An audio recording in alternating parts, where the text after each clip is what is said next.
Just about 11:30 on your Tuesday morning. Thanks for watching. This is WVTM 13 Midday. I'm Rick Harley, and for Sarah, who is home on maternity leave, she will be back very soon. A busy morning indeed. We're looking at the state of Florida bracing for the arrival of Idalia. It's forecast to become a major hurricane. It already is a hurricane, Cat 1. And a trial date now set for Donald Trump's federal election interference case. It might be sooner than a lot of people think. Again, 11:30 on the button now. We're at the bottom of the hour. We're resetting for another half hour. Let's bring back in Briley Brown. And while Florida is bracing, the folks here in central Alabama is looking at your long-range forecast, Briley, and we're looking at pretty good days ahead. Yeah, I'm really grateful this week we're not facing the oppressive heat. 81 degrees in Birmingham now, and the temperature's not budging too much. Still pretty humid outside, so it does feel sticky, but 81 degrees, hey, I think we're all pretty grateful for that. 12-hour forecast, a few showers and storms this afternoon, not widespread. A lot of them fall south and east of Birmingham, and I'll show you in my full forecast just the kind of coverage we're looking at. Temperatures today, the highest mid-80s for most of us. Chilton County already at 86 now, so it's today's high. I think this afternoon into this evening, better coverage of storms, and I'll show you that in my full forecast. We are not seeing much on radar this morning. You do see some thick cloud cover overhead, and that's helping to moderate the temperature. Of course, tracking Hurricane Idalia as it is forecast to impact Florida as early as tomorrow morning. We'll look at that and talk about any slight impacts here in my full forecast. Rick? Thanks, Briley. It is 11:31. We've been talking about Idalia, and the folks in Florida no doubt bracing for a hit. A powerful storm anticipated to strike land as a Cat 3 hurricane. Avad Rodriguez has the latest for us from Clearwater.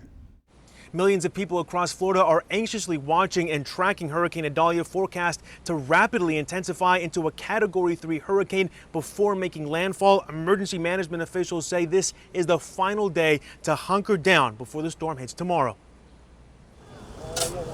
It's a race against time in Florida. Store shelves have been wiped bare, boats have been pulled from the water, and evacuations have been ordered. We are going to see portions of the Gulf Coast that will experience 8 to 12 foot of storm surge. This is life-threatening storm surge. If you're in coastal low-lying areas from Tampa up through Big Bend, you need to be ready to evacuate to an inland area. Idalia is forecast to rapidly intensify as it gains strength over some of the warmest waters on Earth in the Gulf of Mexico. The storm is expected to strike Florida with fury as a powerful Category 3 hurricane, packing destructive winds up to 120 miles per hour. Pay attention to what's going on in your area. Listen to your local emergency management officials. This is going to be a major hurricane. It's likely to continue strengthening all the way until impact. Officials sending out a warning on power outages ahead of time. The governor has said it. You're going to experience power outages, so please be prepared for those power outages. At least 22 counties have issued evacuation orders. Idalia is forecast to make landfall Wednesday late morning to early afternoon. In Clearwater, Florida, I'm Ivan Rodriguez. Thanks, Ivan. Appreciate you. To stay up to date with Idalia's track toward the U.S., be sure to download that free WVTM 13 app. You know, it's been 18 years since Hurricane Katrina made landfall in the southeast. Hard to believe, but it was 18 years since the Gulf Coast was hit. It came up through Alabama. On this day in 2005, it was Hurricane Katrina that hit the coast near Louisiana, and it brought floods that devastated New Orleans. More than 1,800 people in the region died.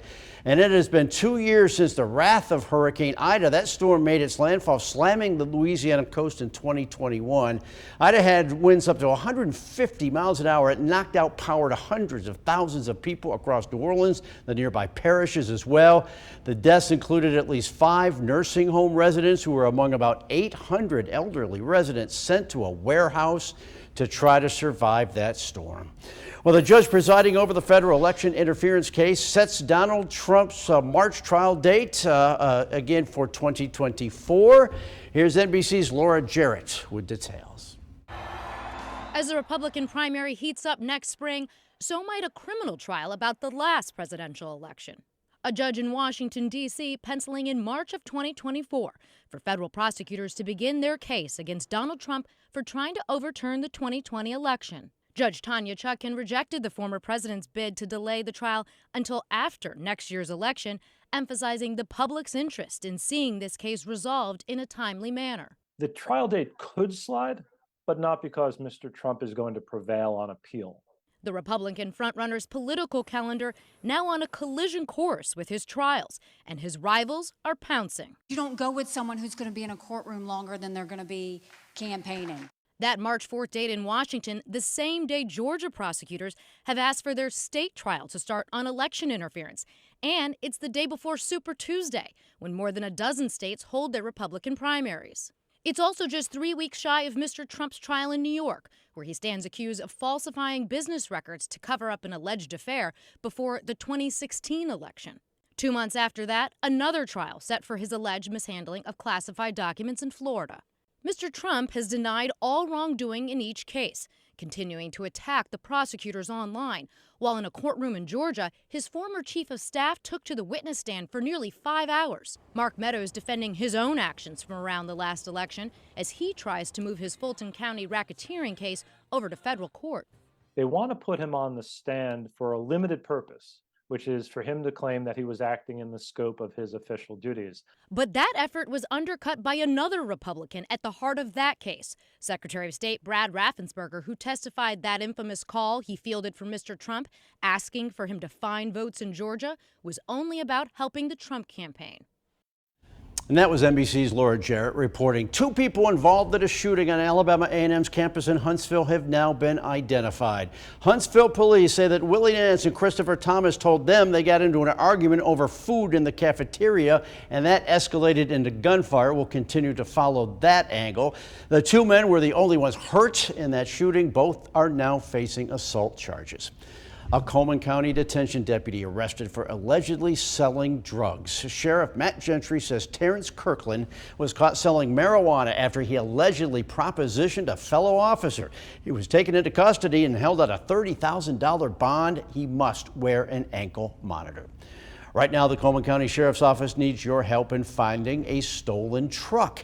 This is the truck that was stolen late Saturday night. There is a $3,000 reward for any information. 3 men in jail now this morning accused of an armed robbery in South Birmingham last week. Mohammed Crenshaw, Eric Whetstone, Keontae Taylor, all charged with robbery. Police say the trio robbed 2 victims on Gamma Street. Tips from the community helped lead authorities to those arrests. All 3 men remain in the Jefferson County Jail. Hard to believe, but 60 years ago this week, the historic March on Washington took place at the Lincoln Memorial at the Mall, and Birmingham played a key role in making it happen. Local civil rights activist Bishop Calvin Woods says so much went into organizing the March on Washington on August 28, 1963. Woods didn't make the actual trip to D.C., but he says he and his older brother were certainly involved in the planning of it. Even my brother Abraham at that time, he was over me, he played a very major role in that. And of course, I played what I could. I was a younger fella right there doing what I could.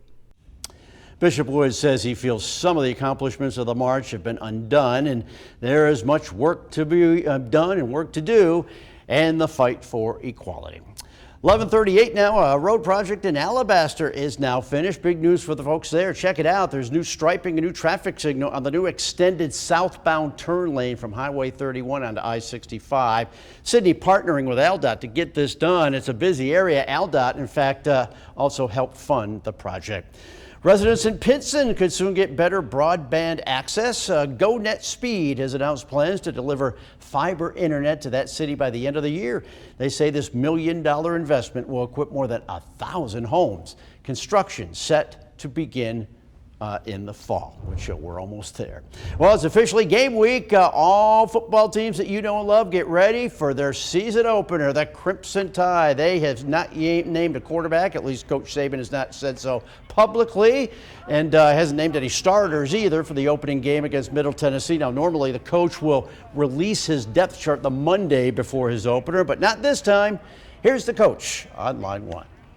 I think most of the players on our team know who should start in the game and who shouldn't start, but that's something that they do day to day in terms of the way they compete and the way they play, and nobody's entitled to playing just because we put it on a piece of paper and say this is the way it is today. So I apologize for that, but it is what it is. And Coach Saban sounds a lot like Coach Freeze. So the Auburn Tigers, they have named their starter in Peyton Thorne. He's the Michigan State transfer. He's been getting reps with the ones. But as for that depth chart, not a friend to Hugh Freeze either. I'm going to be totally candid with you. I don't even have a depth chart, so I don't know where that came from. I guess that's from the SID world. I don't do depth charts, so yeah, I just don't. It's really nonsense. All right, so here's your game week breakdown. Auburn taking on the UMass Minutemen Saturday at 2:30 at Jordan-Hare. Bama's got MTSU at 6:30 at Bryant-Denny. UAB gets an action Thursday night, a couple days away, against North Carolina A&T at Protective. Well, week one of our new high school football show, the High School Huddle, is in the books. You know, every Monday night we announce our play of the week from last Friday's show and our game of the week for the following Friday. So let's start with a play of the week from last Friday. It's a good one. It goes to the winner, Hewitt Trussville. The Huskies, Peyton Floyd stepping back. He's running around, lets it rip. That's basically a Hail Mary answered by Dylan Cope. Great combo. What a throw. What a catch. That's our play of the week. Now, this Friday's game of the week, Midfield against Winona. Midfield has yet to play. They had last week off in week 0. Winona's 1-0. They won their opener, a big win against Sylacauga last Friday, 38-7. Some former Alabama quarterbacks have given one Calera High School student some motivation to just keep on going. This is really cool. Back in the fall of 2018, that's Thomas Bush on the left meeting Jalen Hurts.